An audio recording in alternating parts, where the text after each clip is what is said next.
Gravando. Olá, pessoal. Sou o Getro Menezes e esse aqui é o Divã de hoje, um programa onde a gente fala de psicanálise. Esse programa surgiu a partir de leitura de livro, pesquisas e tal, que eu faço para mim mesmo e para os meus pacientes, para os meus analisandos, para as minhas analisandas, e que isso ajuda na clínica, no atendimento. Isso ajuda na compreensão um pouco mais diversificada da psicanálise. Quanto mais a gente lê, claro que eu leio sempre os livros do Freud, porém, todavia, eu também leio outros autores, leio outros teóricos, eu escuto outros podcasts. E nessas minhas idas e vindas, nessas minhas escutadas diversas, eu também acabo escutando algum livro que me interessa, leio e tal. E um dos livros que eu pesquisei, que eu escutei num podcast é sobre sexo. E é o tema do nosso programa de hoje, que ficará, obviamente, no ar, né? E que quem não escutar hoje vai escutar outro dia, quem escutar hoje pode divulgar para o coleguinha, né? E assim por diante. E o tema é: precisamos falar sobre sexo. Então, algumas questões iniciais, pontuais, são necessárias, né? Eu recebo a todos que escutam e todas com os braços abertos. Agradeço por escutar meu programa, agradeço por não ter ainda uma periodicidade regulamentada, fixada, organizada, disciplinada e o que mais? É isso aí, cara.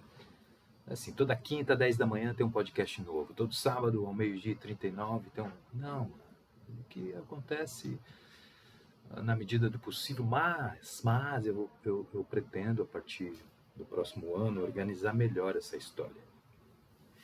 Até porque eu gosto de estudar, gosto de fazer podcast, gosto de deixar um estudo aqui. Então, o meu objetivo é ter uma periodicidade, sim, nem que seja um por semana, um por quinzena. Eu vou me programar e isso irá acontecer. Não sei se com um programa com o mesmo nome, talvez sim, talvez não. Mas vai rolar, certo? Então, essa é a ideia inicial. E o que mais que eu gostaria de falar? Eu gostaria de pedir a gentileza, né, de quem puder curtir, de quem puder compartilhar, quem puder dar nota lá no Spotify, quem puder fazer comentário, sugerir assunto, tema, tiver interessado em fazer análise também, pode me procurar nas minhas redes sociais. Quem não tem ainda, não me segue nas redes sociais, eu peço a gentileza que me siga. E é isso, né, gente? E sempre ali tem um programinha novo, rápido, né? Uns videozinhos ali de 2, 3 minutos, que eu trago alguns temas legais também, rápido e objetivo e prático e tal. E então era esses os recadinhos, essas paradas, né, que eu gostaria de falar. E aí a gente, a partir daqui, vai o que interessa, né, que é o programa. Então, o programa de hoje vai falar sobre sexo. O tema é: precisamos falar sobre sexo. A base desse programa é o livro Alguma Vez é Só Sexo? O autor é o psicanalista Darren Lieder. E esse livro foi editado pela Zahar. Z-A-H-A-R. Zahar. Quem tiver interesse, compre, leia, se aprofunde mais no tema, porque o que eu vou fazer aqui são alguns apanhados, né? Uma resenha desse livro, e que vai ser útil para a gente, mesmo assim. Também, obviamente, vou falar de casos e coisas minhas e coisas que eu acabo fazendo parte durante a minha jornada analítica com os meus analisandos. E acho que o barato é esse, né? E a ideia é fazer com que a gente possa conhecer um pouco melhor sobre essas questões que permeiam a vida, né? E que isso faça a gente ter um desempenho melhor na vida. Certo, meus camaradas e camaradas? Vamos lá. Então, o que te excita? A proibição, a culpa, o medo, o perigo? Na visão da psicanálise, o inconsciente é composto de desejos concretos, muito concretos. Na psicanálise é abordado a questão do tabu do incesto, né, onde o Freud dizia que o filho queria possuir a mãe, substituir o pai, ser tudo para a mamãe, conquistar o amor paterno, e etc, e etc. Só que a gente já vê proibição, castração, né? E, consequentemente, o desejo que acaba se despertando a partir de tudo isso. Por que eu não posso tudo isso? Né? Então gera um desejo.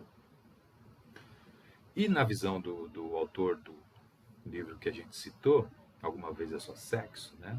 Darian Lieder vai dizer o seguinte: o inconsciente ele não seria composto de desejos, mas de negligência e privação. E ele diz que o modo pelo qual nossos cuidadores e pais falharam conosco, não estiveram presentes, quando mais a gente precisava deles, isso deixou na nossa psique um buraco, né? Que a gente tenta preencher com os desejos concretos, onde essa primeira geração de analistas tinha se concentrado. E ele entende que o próprio desejo seria uma defesa, uma saída que nos dá essa direção, né? E mantém à distância o abismo da ausência e do fracasso dos pais e cuidadores. O que parece ser essa satisfação do desejo no sexo nos deixa, né, num determinado momento, com aquela sensação de vazio e falta de realização. A satisfação seria apenas uma medida provisória, que tem como objetivo encobrir essa ausência que é mais profunda, mais fundamental, segundo o autor. No desejo, o resultado é sempre positivo. Na excitação, o resultado é negativo, segundo o livro. Sempre haverá esse par binário: prazer-dor, alívio-trauma, sucesso-fracasso, perigo-segurança. E aí a parada é, como cada um de nós, eu, você, ele, nós, maneja essa relação de atrito entre desejo e excitação. E o autor, né, durante um período do livro, vai apresentar um estudo, né, que foi feito por outros pesquisadores, que sugere um roteiro sexual com 3 dimensões, sendo a cultural, a interpessoal, e ele chama de intrapsíquica, que podemos chamar de inconsciente. Ele dá um exemplo, né, que uma pessoa, por exemplo, ele fala, né, para entender um pouco essas dimensões, tal, depois ele dá outros exemplos. Uma pessoa passa anos fantasiando alguém. De repente rola uma conversa, e ambos marcam um encontro num determinado lugar, tal, beleza. Aí daqui a pouco tá lá os dois peladão, né? A garota ou o garoto pelado na sua frente, te olhando, esperando uma ação da sua parte. Aí, o que é mais provável? Ligar para 190, certo? Você não consegue lidar com aquela parada, chamar a polícia para resolver isso, do que ter uma excitação sexual. Por isso que em muitos casos não há a ereção. Então, para rolar um clima tal, entre duas pessoas, para que alguém seja percebido sexualmente, existe um roteiro, segundo o autor. Né? Precisa uma conexão, muitas deixas, inclusive psicológicas, que isso vai ser aprendido com o tempo. Isso não é uma resposta animal, né, bruta, radical, um confronto corpo a corpo. Mesmo que isso seja uma fantasia que a maioria gosta de imaginar que o sexo é. Mesmo sendo essa fantasia, não é assim. Precisa ter a conexão. Precisa ter esse clima. Senão não rola, cara. Tem gente mais bruto. E também não deixa de ser uma questão a ser avaliada. Por que a pessoa consegue, né? Não tem o menor problema diante de uma situação como essa. As criancinhas brincam de médico, né? Família, tal. O seu médico, eu sou paciente, né? Isso são papéis sociais que depois eles trocam os papéis, sem se preocupar com questão de gênero. Agora eu sou a médica. E esses mods, esses modelos, eles vão se fixar na medida que a gente vai ficando mais velho. E a gente, né, vai se inserindo nesses roteiros, nesses códigos culturais que vão sinalizar o caminho das pedras numa determinada ação sexual. Com quem, onde, como, né? Estabelecer a sequência, com algumas pode, com outras não. Aí são as excluídas. Beijar pode ser bom para uns, para outros não. Por exemplo, a asfixia tem sido o grande fenômeno do momento, né? Embora isso já estivesse presente nas relações sexuais de algumas pessoas há centenas de anos. Na atualidade, os jovens são os que mais utilizam esse método, que não deixa de ser uma violência contra a mulher. Se é que a gente pode analisar dessa maneira, não é verdade? Tem um dado no livro que mostra que pessoas estão morrendo todo ano por autoestrangulamento durante a masturbação, asfixia erótica, e 90% são homens. Ele cita roteiros culturais do Ocidente, né, que eles têm um determinado padrão. Primeiro beijar, depois tocar a parte superior por cima da roupa, depois por baixo dela, em seguida os órgãos genitais sobre a roupa, por cima, depois, né? Primeiro sobre a roupa, depois, primeiro por cima da roupa, depois avança para baixo da roupa, se os sinais forem positivos, né? Aí tira a roupa, se estiver rolando tudo bem, penetrações, né? De alguma forma, e no final uma conversinha ali, um papo e tal. E esses roteiros, eles vão apontando ali o papel de cada um na cena, do homem, da mulher, né? Cada um tem o seu papelzinho e tal. Dependendo da cultura, esse roteiro pode até desorotizar. Cacete, não é desodorante, mas é tirar o erotismo da parada. É isso que o cara quis dizer. A cultura onde os casais se ajudam a tirar as roupas antes, outros, cada um faz a sua parte e assim por diante. Então, na relação sexual também existe essa cultura. Ah, aqui pode, aqui não pode, isso sim, isso não, deixa que eu tiro, deixa que eu faço, deixa que eu ponho, deixa que eu subo, deixa que eu desço, deixa que eu viro, assim por diante. Não gosto que faz assim, tá? E aí, alguns roteiros vão incluir, inclusive, métricas de avaliação, que elas vão ser ali, né, sempre dividida nos círculos homossociais dos machos, das broderagens, na roda da broderagem. Os caras dão nota às mulheres. Eu, quando era jovem, já vi isso. De rosto 7, o corpo 8. Né? Então, isso é uma depreciação das mulheres. Um ritual masculino, que é, no fundo, para fazer parte de um grupo. O sexo com as garotas acontece para ter um assunto entre eles. E acaba sendo mais importante que a própria transa. Isso não é meio. Não é homossocial, isso é homossexual. Os caras só não têm coragem de assumir. Então, outros códigos, né, que são mais voltados para o inconsciente, né, tem menos a ver com a cultura e mais pela circunstância da experiência individual com os pais. Quando o pai ou a mãe de alguém tem certos traços físicos, ou fala de uma determinada maneira, ou olha para o filho com um olhar tal, isso pode se fixar num determinado valor erótico. E esse modelo é o que vai ser buscado nessas relações sociais e assim por diante, nessa relação interpessoal. Ou poderá, né, ser buscado durante um determinado período. Também vai ser incluído nesse roteiro histórias de família, até aquelas que ouvimos falar, que nunca vivemos de fato. O indivíduo pode até criar uma situação onde é sempre rejeitado, que deixa o parceiro após a primeira saída, né? Tem até um caso aqui que é um exemplo que o livro traz. Uma mulher cheia de mágoa por conta da vida amorosa, após vários relacionamentos rompidos. Ela sacou, ela percebeu o padrão repetitivo que sempre estava gerando esse aflito nela. Aí sempre que ela conhecia um cara, saía junto e tal, e já achava que era a tampa da panela para casar e o homem da minha vida e blá blá blá. Eu já queria ter filho, viver eternamente junto e tudo, coisa e tal. Achei. Esse é o cara. Metade da laranja, a pessoa certa. Ai, ai, ai.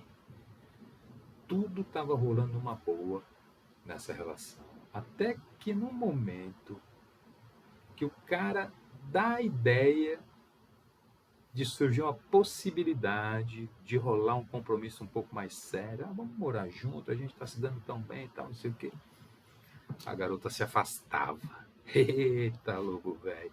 Aí, sem nenhum motivo específico até esse momento, né? Sem uma explicação, ela até agora não sabia o que era e tal. E, de repente, na análise dela, ela começa a elaborar essa questão, né? Porra, de onde vem isso? Por que isso acontece comigo? Né? Qual a origem dessa, dessa repetição? E ela, na análise, durante essa elaboração, sacou que isso era a raiz, a origem disso era antes dela nascer.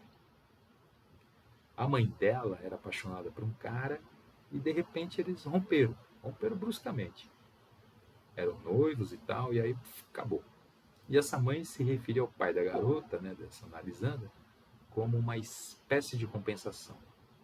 E não como o casamento que ela desejou com um cara que rompeu bruscamente. Olha isso. Não era um casamento que ela queria, que ela desejava. Era uma compensação. A mãe falava do rompimento, da separação com outro cara, uma tristeza e uma frequência danada. Olha isso. Como é a origem de determinadas ações e posturas nossas, às vezes, tem a ver com coisas que aconteceram e que a gente não estava nem presente. Aconteceu, né, com a mãe continuou falando, continuou dividindo, continuou se manifestando, continuou alimentando essa história e a garota acabou trazendo para a vida dela. Então vamos lá. Então o verdadeiro parceiro, o amor da sua vida, era aquele que ela já não tinha mais. A garota sacou isso na análise e tal. Né? Exatamente o cenário que a filha encenava em seus próprios relacionamentos rompidos. Né? Esses roteiros inconscientes determinam grande parte da nossa vida. E muitas vezes é na análise que eles vão aparecer e, com certeza, poderão ser desbloqueados. Vai depender de ambos, muito mais do analisando que do analista. O analista traz à tona a partir do material que é levantado na análise e o analisando vai fazer com isso o que ele, né, que ele achar que é possível fazer, o que dá e que quer. Né? A análise é crucial para esse tipo de coisa. A interação entre as pessoas, as duas pessoas, pode alterar, mudar esses padrões. Isso não é fixo. Isso não é para toda a vida. Ah, eu sou assim, só faço assim, sou assim mesmo. Quem quiser me aceitar assim, tudo bem. Quem não quiser, vaza. Existem casais onde havia essa determinada fixação inconsciente que eles conseguiram mudar padrões, cara. Reconfigurar os roteiros, experimentar novas possibilidades junto, conversar, ter uma conexão, ter intimidade. Eu atendo pessoas que nem intimidade têm, que nem conexão têm. Né? Atendo pessoas que falam assim, ah, mas o meu problema é porque a minha esposa não quer. Ah, mas o meu problema é porque eu sou o problema na vida dela. Então, talvez ela nem goste mais de mim. Pode ser verdade, inclusive. Uma pessoa pode se surpreender quando encontra uma outra pessoa com outro tipo de roteiro, segundo o autor. De repente o cara está acostumado a dar ordem e encontra alguém que desconstrói essa parada. Aí esse outro alguém faz alguma coisa que pega ele de surpresa. E isso pode mudar, pode ser bom, pode reconfigurar, pode trazer novas possibilidades, pode ser uma maravilha, né? O tema desse programa é Precisamos Falar sobre Sexo. Você está no Diva de hoje, eu sou o Getro Menezes. Estou dando um tempo para você tomar água, porque eu também vou tomar. Aí aproveita e pensa, cara, pensa. Pensa porque a vida é uma só, né? É necessário saber, ter a mente aberta, cara, para entender que esses roteiros podem ser reconfigurados. A gente tem um roteiro porque aprendeu a nossa cultura, o inconsciente, o material recalcado e as relações com as pessoas. Aí não vai falando, já fez assim, você... E aí você cria um padrãozinho, que às vezes esse padrão nem combina com você, e não é nenhum padrão para esse tipo de relação, ele tem que ser fixo. Ele pode ser reconfigurado, né? Até porque isso nunca é completo. E ele é muito abrangente, né? E a vida é muito... gera muitas oportunidades e possibilidades para que tudo isso seja experimentado. Uma pessoa pode alterar algum aspecto da sua orientação sexual. E, inclusive, em função de um processo de mudança interna. Isso é necessário, né, antes que ele possa ser pego no futuro com um desejo recalcado. Uma pesquisa realizada em 70, mas que considero atual, revelou que muitos homens se queixavam de perda de excitação à medida que as mulheres se tornavam mais ativas e verbalizavam seus desejos, mudança de roteiro. Trocar ideias sobre o que pode e não pode, o que gosta e não gosta, é favorável para uma relação adulta. É necessário.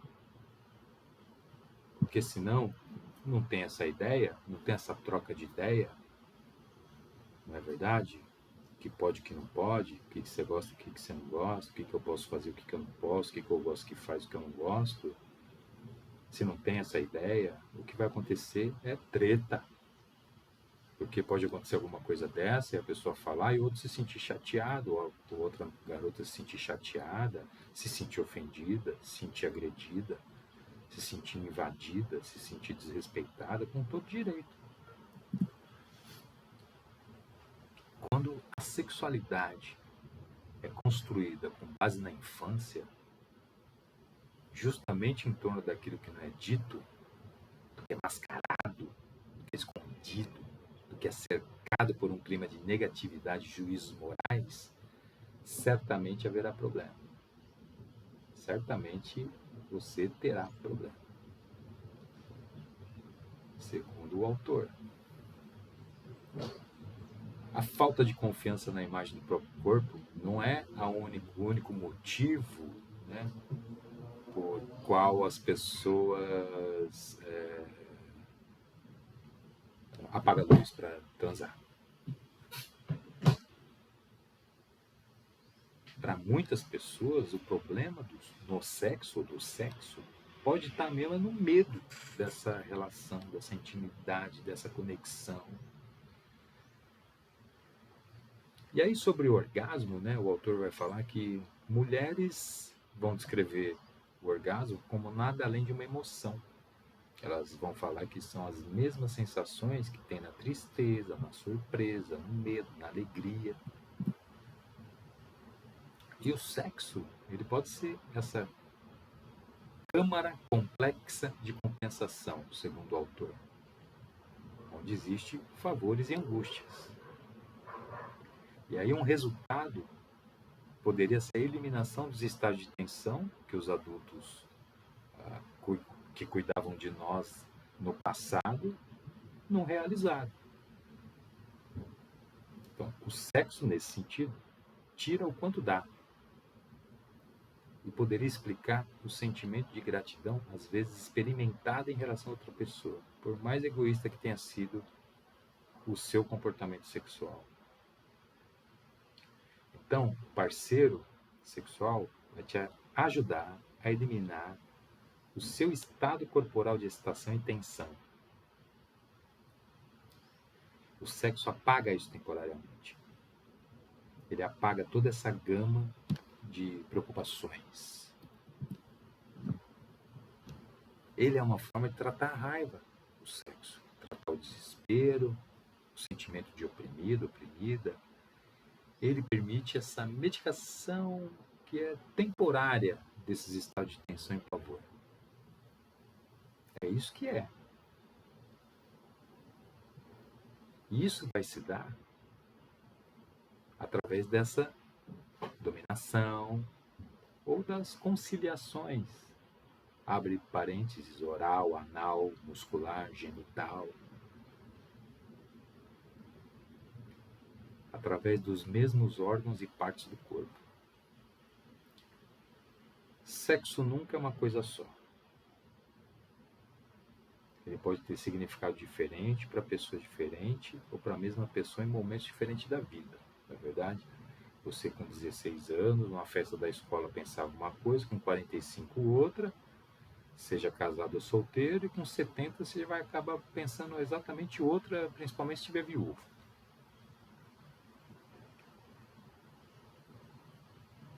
O sexo,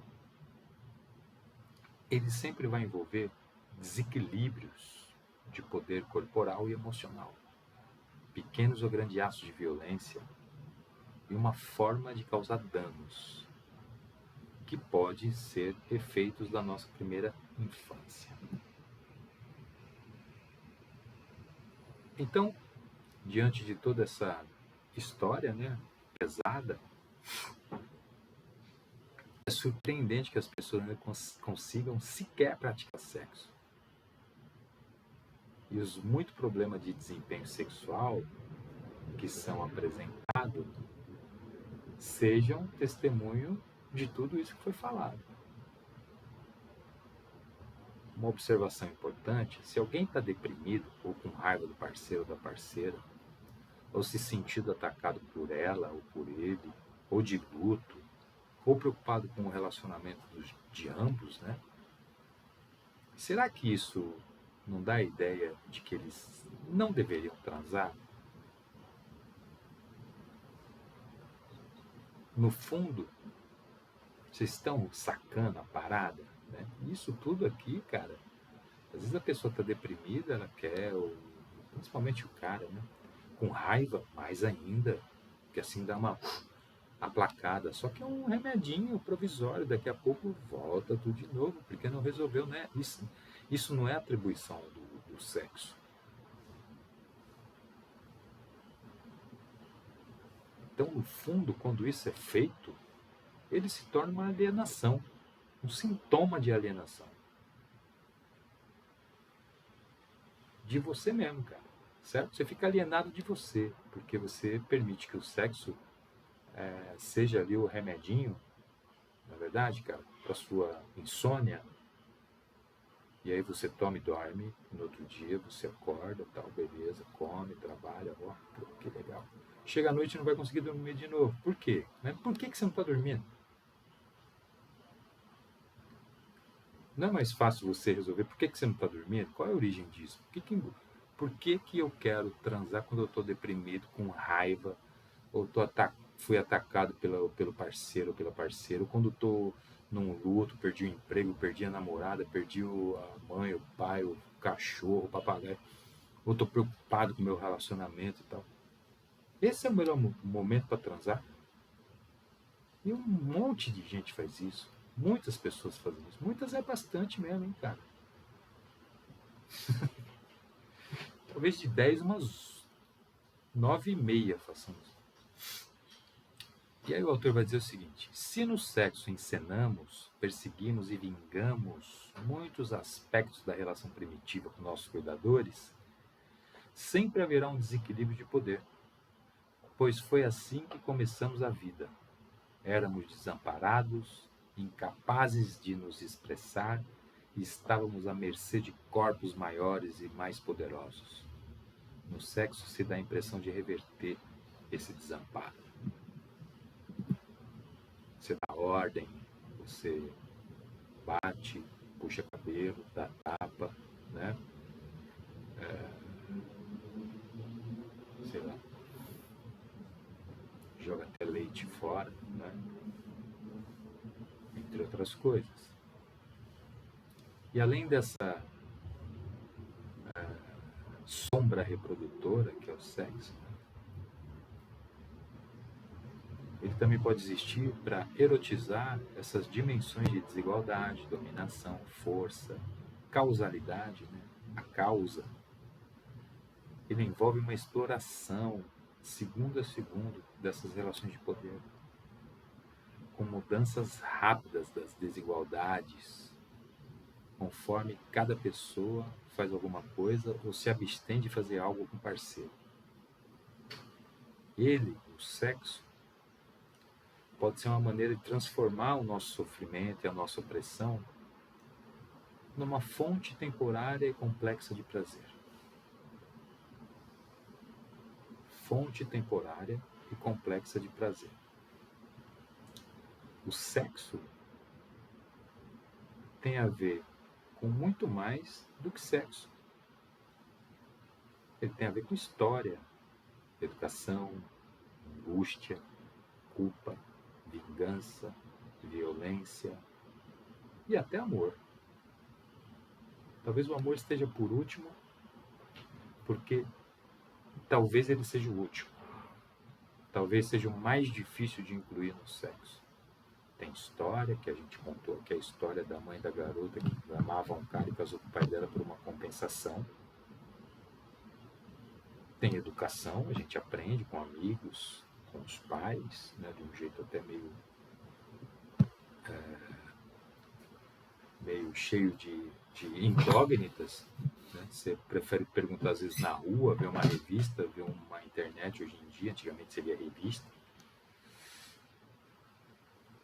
Angústia, né? Você está numa situação assim, daquela tristeza profunda, aquela situação que você está com alguma questão mal resolvida com você mesmo, né? O Freud considerava a angústia como um dos sintomas mais verdadeiros. Quando você se sente culpado em relação aos pais, à própria esposa, ao marido, uma vingança em relação aos pais, porque você ainda está fixado na sua primeira infância, onde os seus cuidadores, pais e tal, né, te trataram de uma determinada maneira e na vida sexual atual você age de uma maneira onde estivesse se vingando dessas pessoas.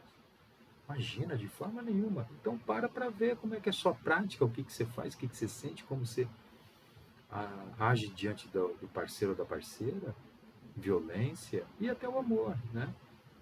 Quando tem amor é lindo. Então, quando supomos que ele só é uma questão de prazer e satisfação, deixamos de ver o que precisamos ver para repensar o que o sexo é e o que ele poderia ser. E aqui a gente acaba esse programa.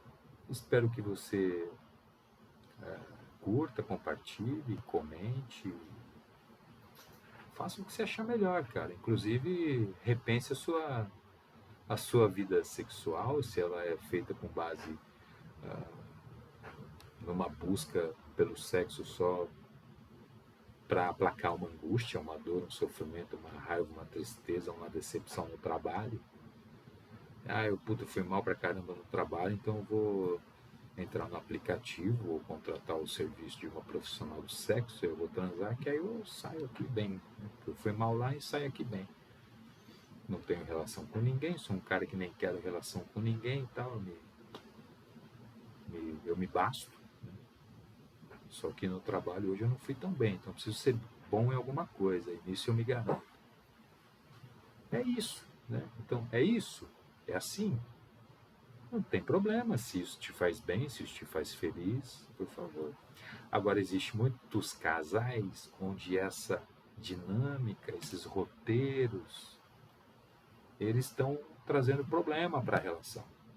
Tem casais que não tem conexão, que não tem intimidade, que não tem alegria, que não tem amor, né? Que não tem conversa, não tem nada disso, não tem as preliminares. O cara chega em casa nervoso porque foi um dia de trabalho difícil. É por culpa, nós estamos em 2024, mano. Isso aconteceu com a nossa avó, com a nossa mãe, tem 56 anos, né? Minha vovó, minha mamãe, elas de repente passaram por isso, o marido chegar, cadê minha comida? Traz a comida aqui para mim enquanto eu boto o pé para cima aqui no sofá. Hoje não é mais assim, cara. Hoje a mulher fala, não quero, vai lá e pega, não tá nem em casa às vezes quando o cara chega, né? Tem que fazer antes esquentar a comida e é isso, tá certo, cara. Essa é a evolução da vida, do mundo, das pessoas, né? As pessoas também precisam viver, experimentar a delícia da vida. Não é só o homem que tem direito, não. Todos têm direito, inclusive as mulheres, né? Inclusive e principalmente. Então, é essa a ideia, certo? Um grande abraço, acabei. Ufa! E espero que você goste, curta, compartilhe. E me siga nas redes sociais. Eu tenho Instagram, Facebook, YouTube. Só não tem algumas outras redes que eu não curto muito. Porque os caras falam muita fake news. Então é isso, certo? Até a próxima transação. Valeu e até mais.